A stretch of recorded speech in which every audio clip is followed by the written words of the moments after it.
St. Tommy, this is for you, Ace Theo,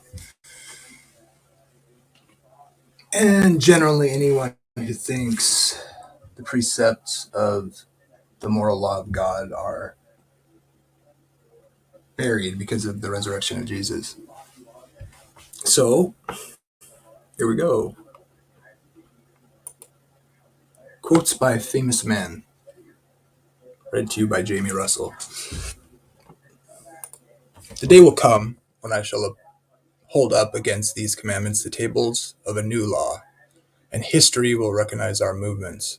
Our movement is the great battle for humanity's liberation. A liberation from the curse of Mount Sinai, from the dark stammerings of nomads, goat herders, you could say, who could no more trust their own sound instincts, who could understand the divine only in the form of a tyrant who orders one to do the very things one doesn't like.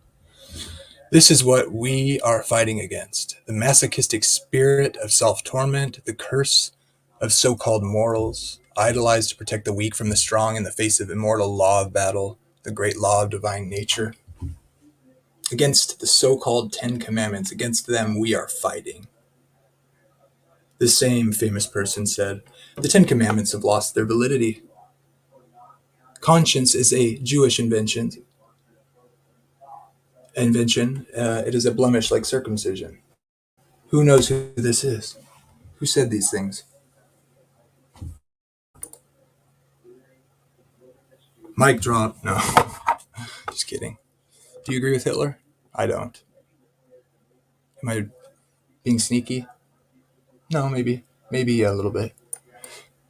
And the third angel followed them, saying with a loud voice, if any man worship the beast and his image and receives the mark in his forehead or in his hand, the same shall drink of the wine of the wrath of God, which is poured out without mixture into the cup of his indignation. He shall be tormented with fire and brimstone in the presence of the holy angels and in the presence of the Lamb. And the smoke of their torment ascendeth up forever and ever, and they have no rest day or night, who worship the beast in his image, and whosoever receiveth the mark of his name. Here is the patience of the saints. Here are they that keep the commandments of God.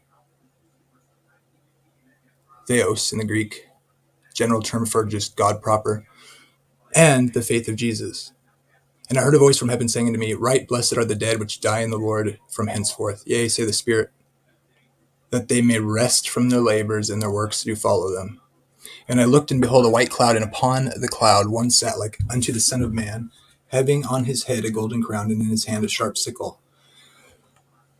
And another angel came out of the temple, crying with a loud voice to him that sat on the cloud, thrust in thy sickle and reap, for the time is come for thee to reap, for the harvest of the earth is ripe. And he that sat on the cloud thrust in his sickle on the earth, and the earth was reaped. And in case you want to be a dispensationalist about it and claim this isn't about believers in general, notice some of the attributes of this picture. He hasn't harvested the earth yet.